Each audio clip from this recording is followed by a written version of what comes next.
Hey guys, welcome to Found Flicks. Starting back in 2004, right around this time every year, you could depend on a new entry in the gruesome Saw franchise to be released. This ended with the 7th entry, Saw 3D, that was initially envisioned as the finale to the long-running series. But you can't keep Jigsaw down, and after a several-year hiatus, a new entry aptly titled Jigsaw is coming out this weekend. It's said to be a new story with new characters set 10 years after the 7th entry, but I'm almost positive that it will tie into the others in some way, as we know that at the very least Tobin Bell is returning as John Kramer, aka the original Jigsaw. It is probably a wise choice to distance the new one from the others, as by the end of its original run in Saw 3D, the franchise's story had become so complicated that it was difficult to know what was even going on without an encyclopedic knowledge of the series. And that is where this video comes in, to give you a full and complete, hopefully coherent look at the original 7 Saw films with a total breakdown of the series' bigger story and convoluted timeline, since so much of it is revealed in flashbacks. There's even one that has a flashback within a flashback. Yeesh. So let's start at the beginning, not with the first Saw film, but what happened before, that which led to John turning into a killer, and finding out about his other main accomplices, Detective Hoffman and Amanda, who have been helping him since nearly the very beginning. It's revealed in Saw 4 that John Kramer initially was a successful civil engineer and devoted husband to his wife Jill Tuck, who founded and operates a rehab clinic for drug addicts. The clinic attracts some patients with bad behavior looking for a fix, including Cecil, who shows up causing a scene when he feels he has been waiting for too long. Kramer calmly confronts the man, diffusing the situation, but Cecil is about to have a much larger impact on his life than he could possibly expect. Saw 4 makes it look like what happens next is entirely Cecil's fault, but 6 reveals more to the story. One night while closing the clinic, we see Cecil urged on by another junkie and later Jigsaw disciple Amanda to break into the clinic. He agrees, appearing at the door, tricking a pregnant Jill to let him inside. And on the way out, he absent-mindedly slams the door on her stomach,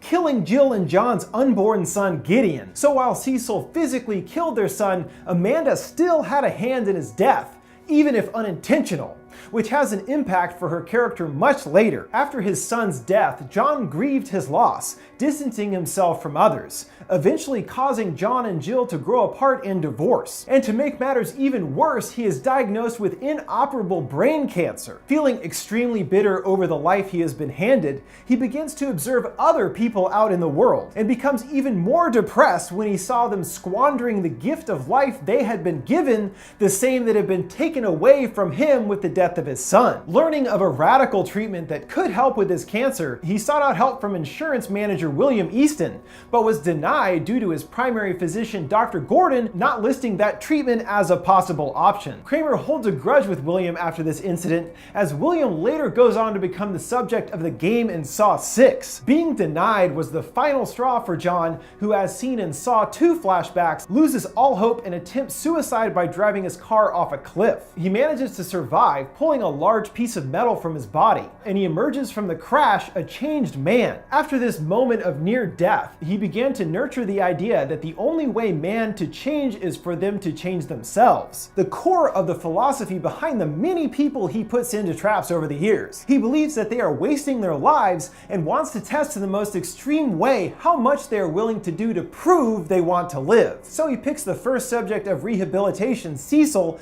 having a personal vendetta against him for killing his son, and goes about designing and creating the very first trap, which became more and more extravagant over the series. Interestingly, we see Kramer makes little dioramas of his traps before construction, something that he would use in his former career as a civil engineer for buildings, but now he is using his skills to make tiny little dioramas of death. Cecil does end up surviving the trap, cutting his face on a wall of knives, but tries to attack Kramer, falling into a pile of barbed wire, killing him, and thusly ends the first of his tests or games seen in the series. After Cecil, John devotes the rest of his short time left to design more of these games as a form of instant rehabilitation that would help change the world one person at a time. He became known as the Jigsaw Killer because he always removed a puzzle piece shaped chunk of flesh from those who did not escape his traps. John actually doesn't like this nickname, as they don't get the meaning behind the piece cut. The piece taken was meant to represent the idea that these victims were each missing something represented by the missing puzzle piece. piece, what he refers to as the survival instinct. Though again, his means to achieve this change in a person is pretty extreme. He always says he's never murdered anyone and that they made the choice themselves. But if you wake up in some mechanical torture machine and a voice is like, "You have 60 seconds to gouge your own eyes out or die," I'd be like, "Wait, what's going on? Give me a minute." Limbs torn out or whatever. Not really a fair test if you ask me. So that's why not too many people survive John's brutal traps, which are often ironically symbolic representations of the major problem he is testing in the victim's life. And the only way out is through horrifically painful torture of some kind, which is sort of the signature of the series. Eventually, as revealed in Saw 5 flashbacks, John crosses paths with Police Lieutenant Mark Hoffman, who creates a Jigsaw-style trap of his own in order to get his own personal brutal vengeance. Mark's sister was killed by her boyfriend Seth Baxter, who was put in jail, but a technicality allowed him to get out early, serving only 5 years of his original 25-year sentence. Hoffman, still devastated by losing his sister and the only family he had, doesn't feel that Baxter had done enough time for his actions, and kills him in an inescapable trap designed to look like one of Jigsaw's. And using his position on the police force, places the blame of Baxter's murder on Jigsaw, seemingly getting away with it. But Kramer finds out about it, kidnapping Hoffman, torturing him and blackmailing him into becoming his apprentice in his games. He says that Hoffman should arrest him, but if he does, he will reveal the truth about who really killed Seth Baxter. Hoffman, out of options, is forced to assist Kramer in his rehabilitation, but over time he becomes a willing apprentice, helping set up many of John's tests from nearly the very beginning, starting with Paul's trap scene in Saw 1. Later, another victim joins John as a protege, junkie Amanda Young. Since we know she is struggling with addiction and was around Jill's clinics as seen in 6, this is most likely the reason she was chosen to be tested by John, and he is unaware of the hand she played in his son's death. She is forced to face the reverse bear trap, threatening to tear her face apart, but she gets it off in time, killing her cellmate in order to get the key, and becomes the first surviving victim of Jigsaw's games. Ultimately, she views Jigsaw as a hero who changed her life for the better, and upon Kramer's request, she also becomes his apprentice. But the traps she designs later are inescapable, which is against Jigsaw's intent. The victim at least has to have a chance at survival. John also shows Jill, his ex-wife, a tape of Amanda's survival, and she too becomes knowledgeable of his traps and also becomes an accomplice much later in the series, remaining mostly unseen until 4. All of that setup finally takes us to the events of the first film.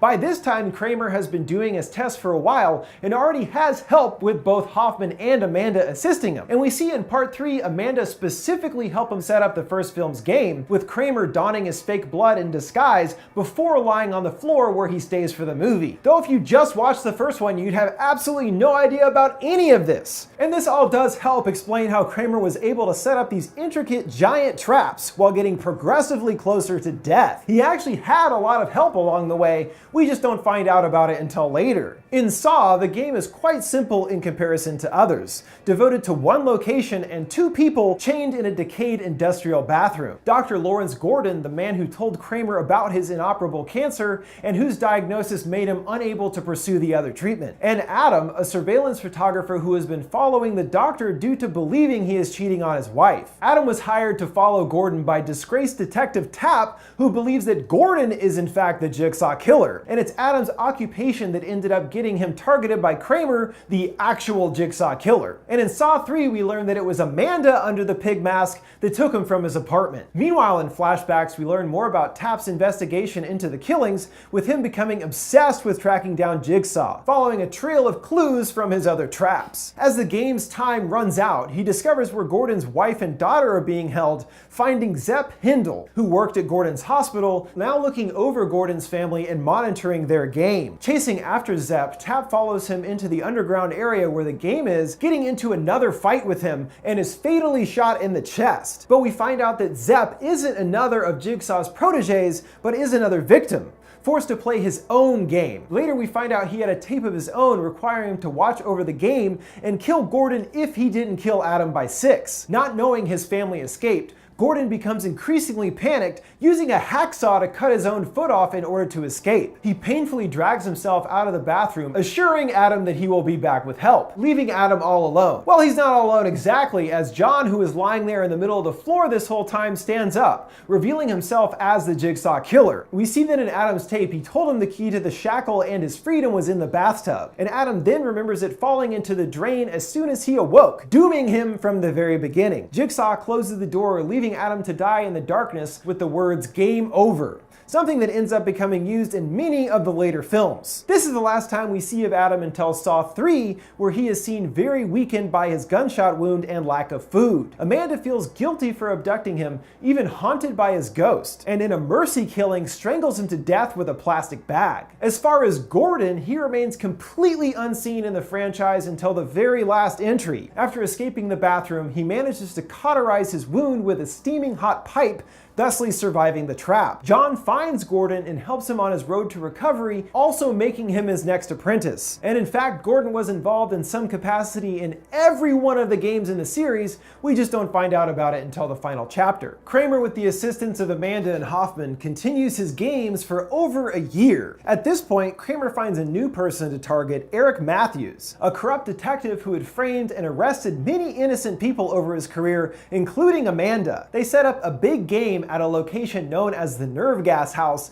involving a test for Matthews. The game has 7 people, including his estranged son Daniel, and others who had been falsely charged and arrested by Matthews in the past. Amanda also joins the game, of course not revealing her true involvement, in order to observe the victims and make sure they follow the rules. Matthews tracks down an ailing Jigsaw to his hideout, and Matthews' test is already in play at this point. Kramer reveals that he has kidnapped his son and the others in a house filling with nerve gas. And all Matthews has to do to save his son is sit there and have a conversation with him until time runs out. But with his son's life on the line, Matthews isn't willing to play along, and eventually loses his patience, beating up Kramer and forcing him to reveal the game's location. And Matthews should have listened, because the footage he's been watching the whole time wasn't happening live. It was recorded in the past, and once they make it to the location, the game is already over. Matthews' time then runs out, and in a safe at Jigsaw's warehouse, the door opens, revealing that his son had been kept in a safe nearby, with an oxygen mask right next to where Matthews was this whole time. Should have played along instead of letting his desire for vengeance get in the way,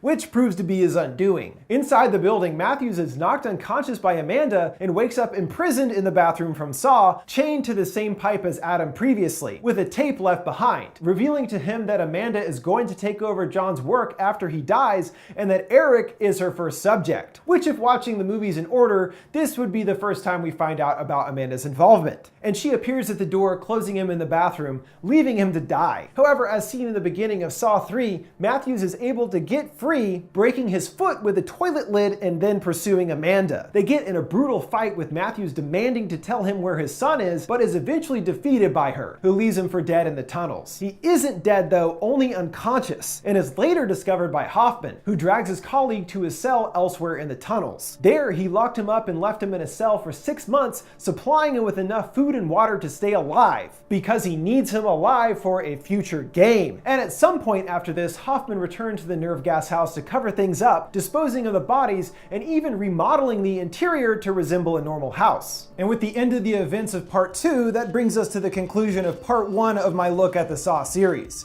Sorry for breaking this video up, but it ended up being way longer than I had realized. But now you have an in-depth knowledge of the history of Jigsaw and through the second film in the series. And in part 2 of my video, we will be continuing with the remainder of the series, starting with Saw 3 through the final chapter. Keep an eye out for that tomorrow. Or if it's already tomorrow now, it's probably over there and you can watch it right now. Just click the thing there. Make sure to like, subscribe, and follow. Thanks for watching Found Flicks. See you next time.